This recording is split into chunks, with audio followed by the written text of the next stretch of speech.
Salut à toi, j'espère que tu vas bien, que tu es à la forme.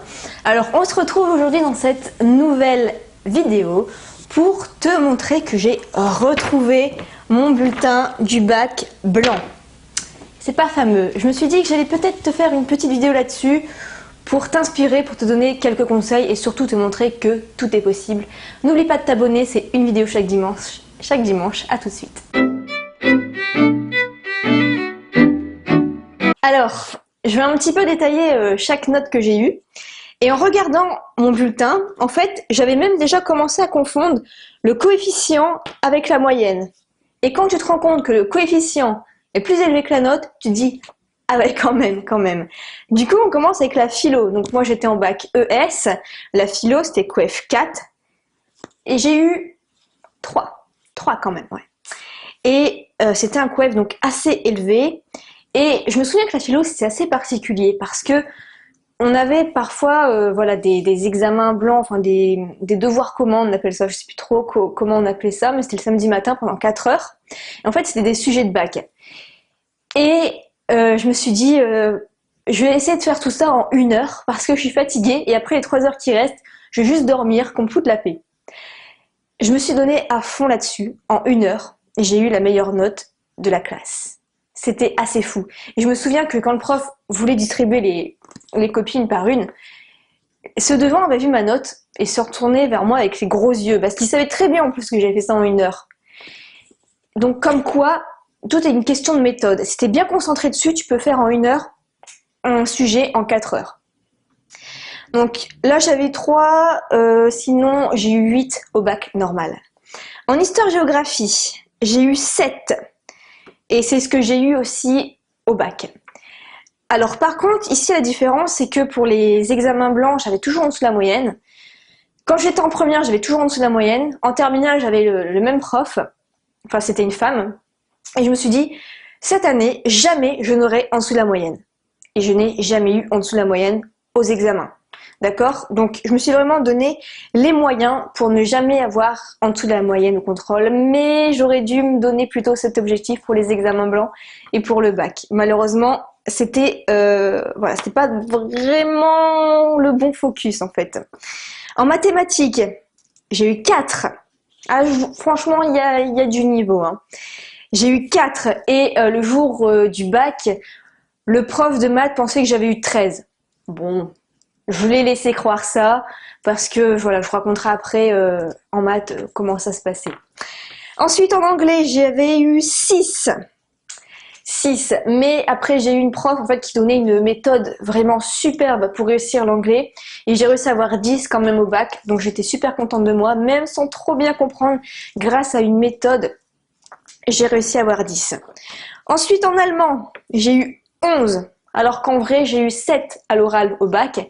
Mais l'oral, ça s'était super mal passé. En fait, si vous voulez, j'étais commencé pour faire mon intro sur un texte que je connaissais quand même assez bien. Elle m'a tout stoppé et elle m'a demandé de répondre à des questions sur l'histoire de l'Allemagne. Tu vois, pas super. Déjà, quand tu connais pas l'histoire de l'Allemagne vraiment à fond, et qu'en plus c'est en allemand et qu'en plus ça n'a rien à voir avec ton cours, t'es déstabilisé. Mais si c'était à refaire, je pense que je porterais pas plainte, mais voilà, je réagirais parce que je me suis laissé faire. C'était, voilà, elle n'a pas fait ça avec moi seulement, avec plein d'élèves. Mais nous, on s'est dit, voilà, c'est une autorité supérieure, c'est sûrement elle qui a raison, c'est que ça doit se passer comme ça, et on n'a rien dit. Donc faites vraiment attention à ça. C'est pas parce que ce sont des profs qu'ils ont vraiment tous les droits. Ensuite, en sciences économiques et sociales, donc là, c'était mon plus gros coefficient, 7. Je trouvais que c'était beaucoup trop de théorie, et je savais pas trop quelle utilité c'était. Trop d'abréviations, de formules mathématiques presque, et voilà, pas vraiment d'exemples, donc du coup j'étais un peu perdue.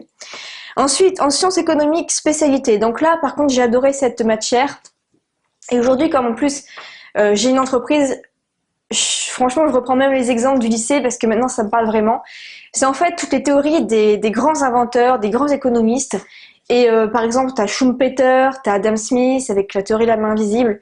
Et aujourd'hui, je trouve que c'est tellement vrai que ça se vérifie encore. Donc là, pour ça, il n'y a pas de souci. J'avais eu que 9, mais au bac, j'ai eu 12. Ensuite, en français, j'ai eu 10, donc 8 à l'écrit, 12 à l'oral. Bon, franchement, le français, bosser sur des textes où même ma grand-mère n'était pas encore née, moi, ça me parlait pas trop. Ensuite, en SVT, j'ai toujours trouvé ça intéressant, en fait, pour découvrir un peu les mystères de la vie. C'est beaucoup de culture générale, et donc là, j'ai eu 12 au bac blanc, j'ai eu 12 au bac normal, et j'ai toujours eu à peu près 12-14 de moyenne. Donc là, il n'y avait pas de souci. Et enfin, dernière chose, c'est TPE. Donc TPE, c'est par contre le bac quand on est en première, travaux personnels encadrés. Sauf que je voulais mettre avec un groupe de voilà, mes copines, on était 5, mais il fallait se mettre en 4 maximum. Qui c'est qui a dû jarter? C'était moi. Et du coup, j'ai dû me retrouver avec un groupe de 2 personnes qui avaient déjà leur thématique, c'était la religion. Moi, je déteste ça, mais j'avais pas le choix. Du coup, je devais mettre avec eux. Bon, ça va, j'ai eu 12, mais le groupe de mes copines a eu 20.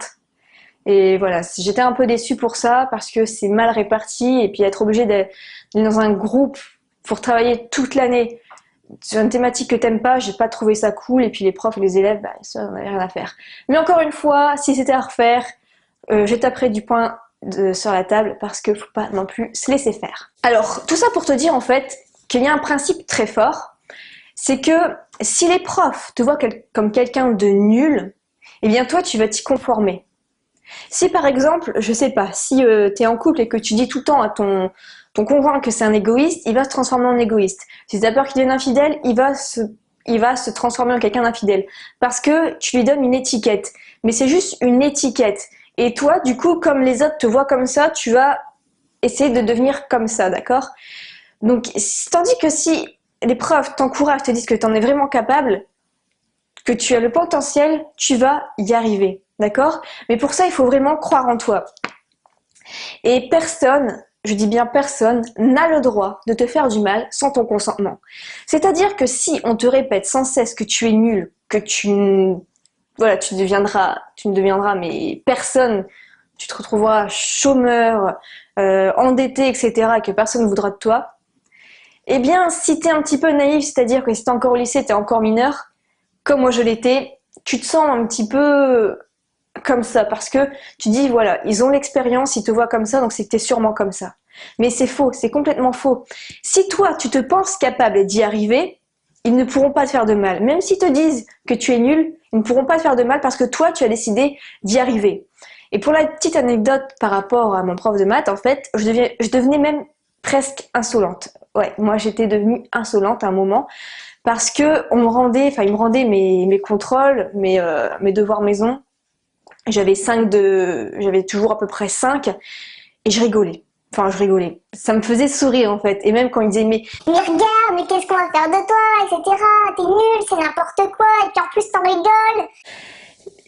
Mais pourquoi je souriais? C'est pas vraiment par insolence en fait. C'est parce que je savais très bien que le bac, je l'aurais. Même si cette personne était en train de me sous-estimer, de dire que j'arriverais pas, je sais que moi j'arriverai. C'est pour ça qu'en fait, personne ne peut te faire du mal sans ton propre consentement. Ce prof de maths n'a jamais réussi à me faire du mal parce que moi je savais très bien que j'allais y arriver. Par contre après, pour ma première année de droit, donc j'ai eu mon bac, mais pour ma première année de droit, ça a été compliqué parce que là, je savais très bien que c'était trop dur pour moi, que j'allais pas y arriver.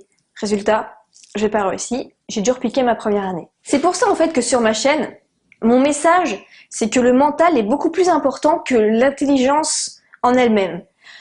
Je vois très bien des personnes qui ont leur bac avec mention très bien 18, échouer en première année. Et quelqu'un comme moi qui a eu son bac au rattrapage avec 10, qui parvient au bout de ses études du bac plus 5. Donc peu importe, pour moi c'est le mental qui compte le plus. D'ailleurs, je pense peut-être à faire une petite formation sur, tu sais, un peu comme 24 heures dans la peau d'un étudiant organisé. Pas 24 heures chrono, mais donc 24 heures dans la peau d'un étudiant organisé.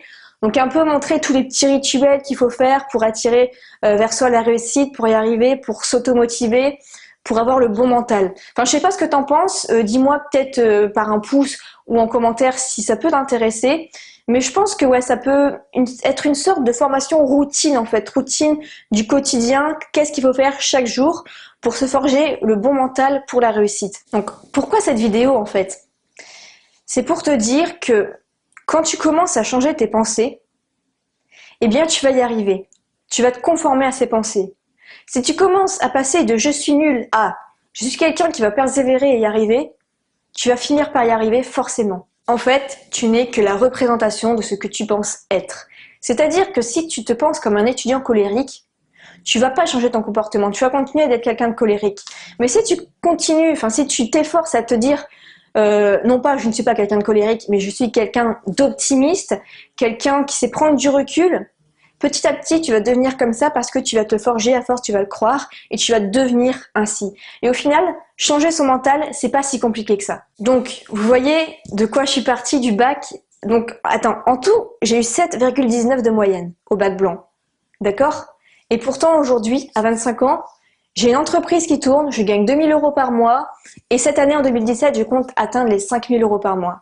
Mais je vais y arriver. Pourquoi je vais y arriver? Parce que j'y crois, je crois en moi, et je sais que ça marchera. Donc, je t'invite vraiment à faire la même chose, à changer tes pensées, et tu verras que si moi j'ai réussi, toi, tu peux largement y arriver, parce que je pense que tu es sûrement meilleur que moi, je ne l'étais à cet âge-là. Je te retrouve à dimanche prochain. Salut!